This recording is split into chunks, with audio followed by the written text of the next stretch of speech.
Hey guys, welcome back to my art channel if you're new. Hi, I'm May and I create digital fluid art and digital pour art with cells. And today we're going to be looking at transparent bubble cells and how to get a transparent bubble cell on your digital fluid art. And we'll be doing this with Procreate. So unfortunately you will need an iOS device. Unfortunately Procreate isn't available for Android. So I do have tutorials on IBIS Paint, which we'll be doing later, but this is mainly for Procreate. And so once you have your Procreate open, we're going to create a new canvas. And I'm starting with 5,000 width by 3,500 height with a DPI of 1,000, giving us 55 layers. This is kind of my base where I like to start because I do sell my artwork online, so I need a higher resolution. However, you can start with any canvas size you like, DPI and layers. Just keep in mind the bigger or smaller you make this canvas, the more you'll have to pay attention to your brush sizes. So hit create, and we're going to shrink our canvas size down so you can see all the edges. And I thought today would be fun and we'll play with a rainbow color palette. Rainbows are always fun. And so we're going to start with white. And even though it looks like your background's white, it's actually just the background color that is Procreate. It's actually not a layer that's active. As you can see, if we turn it off, your actual canvas you're working on has no color base. So don't be tricked by that. So you want to drag that white onto your layer so your layer is then saturated. You can either turn that on or leave it off. Make sure you're in your right layer. And today we'll actually be working with 2 layers, but we'll be doing that later. And like I said, feel free to screenshot the screen. So if you want to add these colors to your color palette and follow along exactly with these colors, go right ahead. Or feel free to pick any colors you like. We are doing quite a large color palette today. This has, I think 7, 1, 2, 3, 4, 5, 6, 7, 8, 9 colors that we'll be playing with today. I tend to usually stick around 3 to 6 colors, but again, I like to show more colors so you can kind of see what that looks like, and you can pick as little or as many colors as you want. The whole point is to have fun and to create some artwork. Okay, so now we're going to pick our brush. And today we're going to be working with the artistic brushes and the brush called Tarraleah. Again, hopefully I'm not butchering that.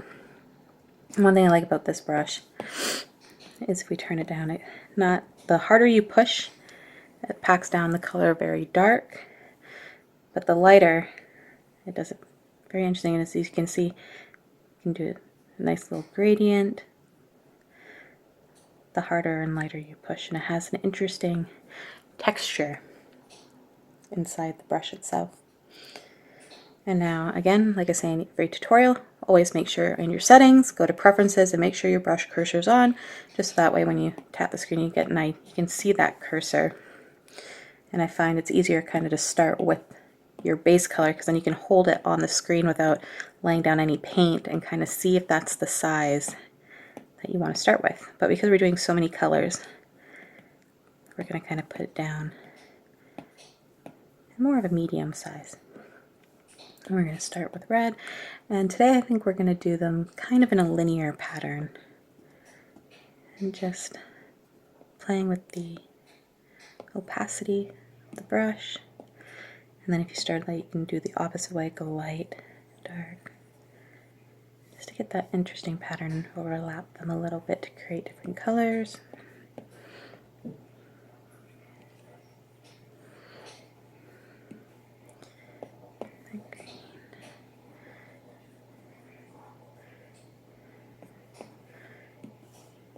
Blue or light blue, depending on how you like to call it, and then dark blue or indigo, so I was taught as a kid. That's that acronym for the rainbow, ribogen. I could be saying that wrong, but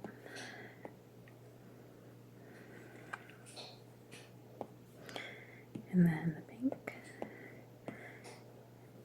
And I didn't leave any room for the white because I want to use the white to kind of make a little bit more accent color on top. Oops, kind of copied that there. But we're going to bring our brush down And this one this rainbow's going to be vertical, but we're going to kind of do the white on a bit of a horizontal. And some of them are going to do it dark, and others light. I'm not packing it too close. Just add that bit of dimension. If you want to, you can always just stamp it in a few spots. And like that. And I find another interesting way you can give your digital pour art an interesting look is to go under, I don't know what that's called, the little brush with the stars there, and go under Gaussian blur and blur your image a little bit. And then you can always go back in with your paint brush and put a little bit of those strokes back in to get that depth, but still having the blurred underneath. I find creates very interesting effect as well. Back to indigo, just stamping it around very gently. Purple. What's your guys' favorite color? Personally, my favorite color is green, hence my name, maygreenabgrall. And then that white again, and just kind of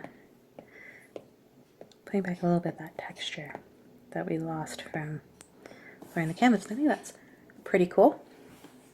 Now, before we can do our transparent bubble cells, we'll need to create our digital pour art, which again, under Liquify, shrink your canvas, and I like to start off with a high distortion. If you want to have more clean lines without the ripples, you can do your digital acrylic pour, your digital fluid art without any distortion as well. It's whatever your preference is. Oops. And also make sure you're on push and not expand. And start playing with those colors. Now I think my brush is a little too small because I really want to push that rainbow everywhere. So I'm going to start with a large brush. I'm actually going to take it in the corner of the left corner of the rainbow with the red and drag it into a full circle. And do that a few times to really get the rainbow mixed and swirly. And bring up the distortion a little bit because I do want a little bit more of a wave pattern. And shrink it down. And this is where we're going to start pushing that paint around to make it look like it's flowing off the canvas a little. And pull that green.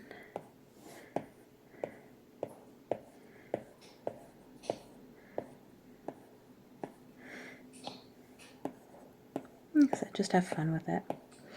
Again, the purpose of these tutorials is to show you more of the cell techniques and not necessarily the digital fluid pour aspect of it. It's just to kind of get the paint down in a quick pattern that I like, and then we'll go from there.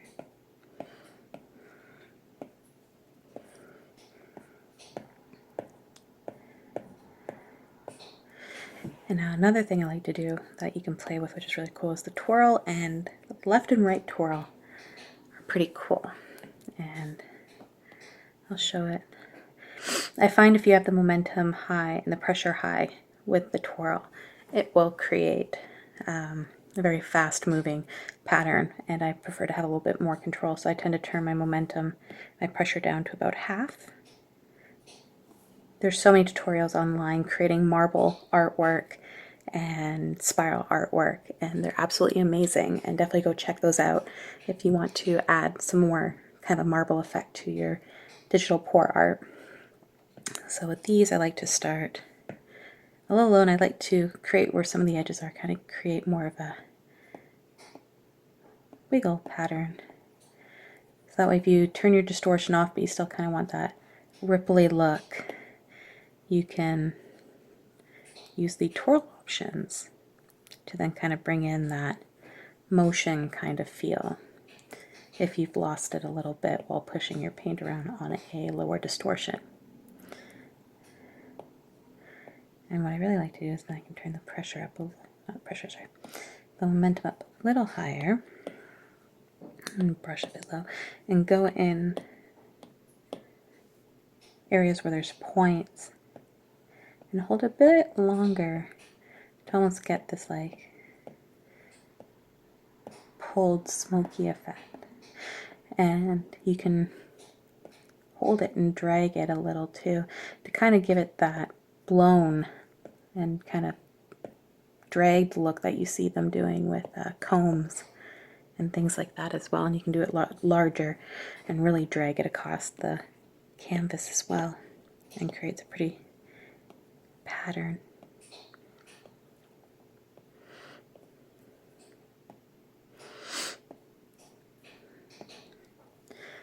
And kind of just looking in the viewfinder here to see how it looks from a distance. Another thing too is when creating your digital pour art and digital fluid art, it's always good to kind of step back from the screen and see kind of how it looks from a distance and see if it still has an interesting pattern, because even though it might look really cool up close, if you only move the canvas or the paint in a small section from far away, it can kind of look up just like one big line or a blob. So keep that in mind as well when creating your liquid image, to kind of step back and see how things look.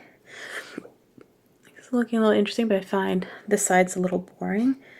So what we're going to do is just, again, put the distortion low, put those back up to high, you're on push, and we're going to drag some more of that color down. Just not so it's not all just pink in one corner. And that's looking a little better. A little more interesting. And pull the blue up into the red. That kind of yellowy gold. Alright, perfect. So now once you have your liquid image, the nice thing is we'll be coming back into it, but with these cells, we're actually going to be going out of Liquify and laying down another paint over top before we come back in and manipulate them to create the transparent cells. So the brush I like to use to create my transparent bubble cells is under Painting and Fresco. But you've noticed here that I've created a duplicate, Fresco 1, and it looks like the spacing of the brush has been increased. And I do this because it's easier to, you kind of want to get the individual little kind of cell looking aspects of the Fresco pattern of the brush versus where the original is a little more compacted together. So all I did was drag my pencil to the right, duplicate, created the same brush, and then edit it so that way when you draw with it, it kind of looks like just individual little splotches. So what I did was spacing, I put it up to 64%. I didn't touch anything like the shape or Twitter. On the grain, I upped the brightness slightly to 12%. And then on the rendering, I changed it to intense blending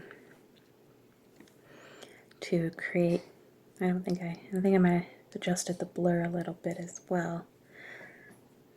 But go through this a little slowly so you can see all the settings, and you can create yours to look similar so you can follow along. And yeah, all that was left the same. The biggest part is the separation and the jitter. And what I like to do with this brush, again, make sure your brush cursor is activated because you don't want it too big.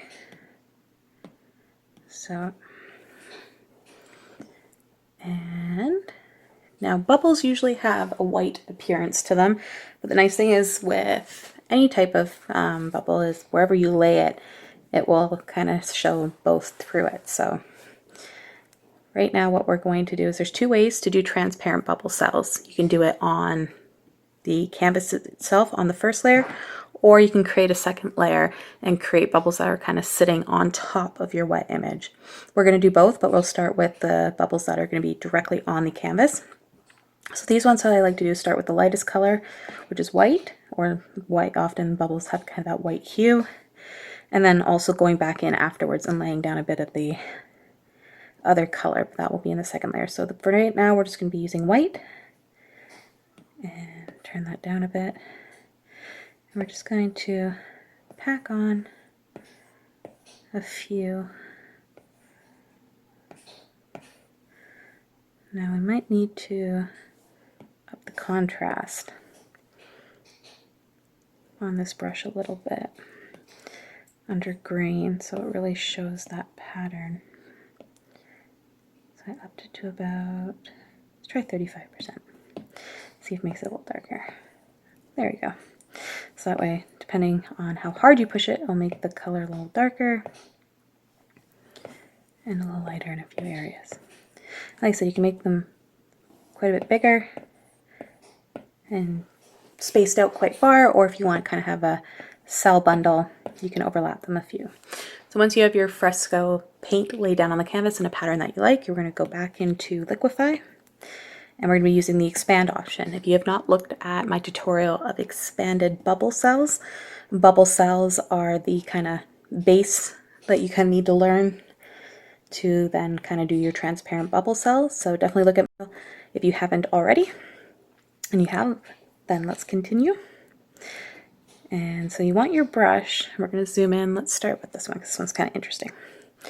So with the expand, you're going to want your distortion fairly low. I still like to add a little bit of distortion. And with your cursor size, you want it a little bit smaller than because you want to kind of get those little frayed edges still. And also the nice thing is, because there's a pattern in these stamps, you can actually create a few expanded transparent cells in one little pattern. So we'll start with that, with one big one, adding a few. I said you don't want to push it out too much because you do want to keep that white aspect that bubbles do have. Again, that little crisp line.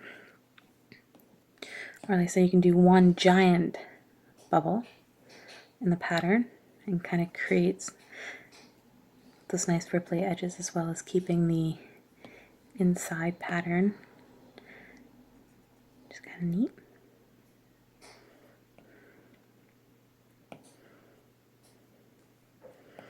Like I said, this one's very similar to my original bubble cell tutorial.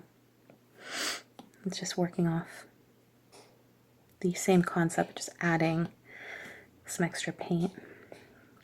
Now I don't have any paint laid around to do the kind of faded off cells. You can always go back out and add those down, or you can even just use the paint that's already around it as well to create the fall off cells and those like little blowtorch cells. And there's your transparent bubble cells. And like I said, we've laid quite a few splotches down. I might not expand all of them, but this one is quite a very opaque pattern.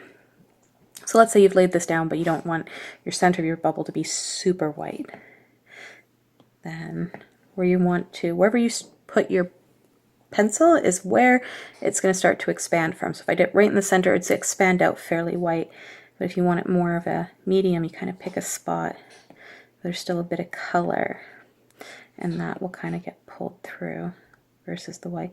And if you expand it a little bit and find it's getting too white, you can pick a darker spot and pull that through instead and keep the darker color. And then you can overlap them, which is pretty interesting. And then I find if you don't necessarily want the overlap look, or you find the chunkiness is not to your liking, go back and use the edge tool. And again, very gently go around the lines and bring in those edges, like so. That creates an interesting pattern. And we'll do, I like quite a few down. Probably do one more over here where they're separated and where you can kind of do the fall off option. My brush is a little too big. And again, if you have a really big one, you can layer quite a few bubbles in one little pattern and kind of create this little sack of bubbles, which is kind of interesting. Almost looks like a flower. Or like I said, you can do one large bubble off the pattern, while still keeping those kind of nice dark edges. It's really pretty.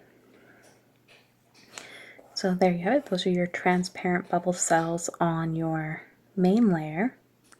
Now let's say you like this pattern, but you want to have a little bit more control and be able to move the bubbles around the canvas. So now we're going to open a second layer. And again, still using your fresco brush that we made and the lightest color. We're going to lay down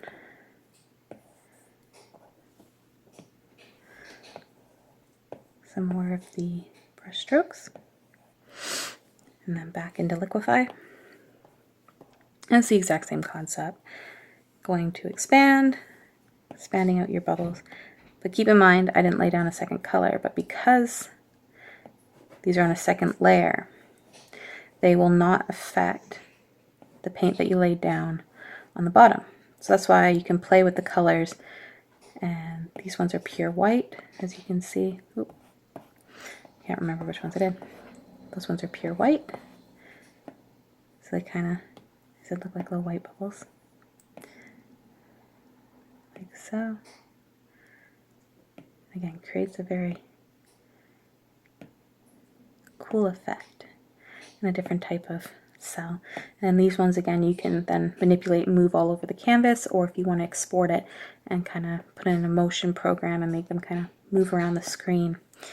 That's the advantage of doing the transparent bubbles on a second layer. Another thing you can do is play with the colors. So if you exit Liquify, go back into your brush, and let's say you want to kind of have a multicolored bubble. We can, let's say, do in the purple and blue area here, take the lighter blue and lay it down, and then the original pink, because keep in mind this is on a second layer, so none of the original colors are going to get pulled up. And then you want to lay down that white again and go into, oops, wrong one, Liquify. Now because we have multiple colors, it will create more of a colorful bubble. And you can play around with this and have insane different colors. And because it doesn't affect the paint underneath and they are transparent, you get that very interesting, it changes the color underneath a little bit. It gives a very interesting look. Playing with multiple different colors. And those are some bubble cells with some color. And then you can also, what I find interesting is you can really kind of do an opposite contrast.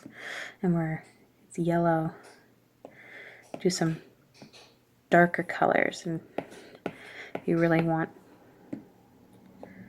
it to show up, and then lay down that white to get that kind of white pattern. When you scatter it can be a little hard to control, which I might turn off. If it gets a little hard the jitters make it a little hard to place the individual little stamps, then you can just lower your jitter down a bit and it'll make it a little easier. So back into Liquify, your expand option. And this time you're going to want to concentrate on areas where that darker color is. Still trying to pull in a bit of that white. And you can do the darker in the middle and then kind of pull out the, oops, that was a little too big, and pull out the blue lighter on the outsides, like so. So it kind of looks like the color is fading, which is interesting. And because it's transparent, as you blow it out, you can start to see the original color underneath. That's why I love this brush, because the grain pattern of it isn't solid. Itself is very transparent, so it lays the color down. Very faded, which helps when making a transparent bubble. Oops. And that happens where you can make a mistake, you can reset it. And keep in mind though, if you reset this one, whatever you did while you were in Liquify at this time will all reset and you'll have to redo it. I've done that a few times. Or if you've accidentally pushed out a bubble, but you want to keep it, just go on push, lower your distortion, and just gently pull the bubble back out. And it's not the end of the world. And then if you find you lost a little bit of that pinch, the edge tool, and there you go. And that's what transparent cells look like with a darker color against a lighter color for that interesting look. And yeah, and those are transparent bubble cells. And thank you for watching this tutorial. And if you recreate it, definitely tag me. I'd like to see everybody's artwork. And if you want to see more in-depth tutorials, I have tons of tutorials online, or you can check out the playlist where I'm just concentrating on the individual cell type itself. And yeah, thanks very much for watching, and we'll see you guys next time when we create some more art. Bye!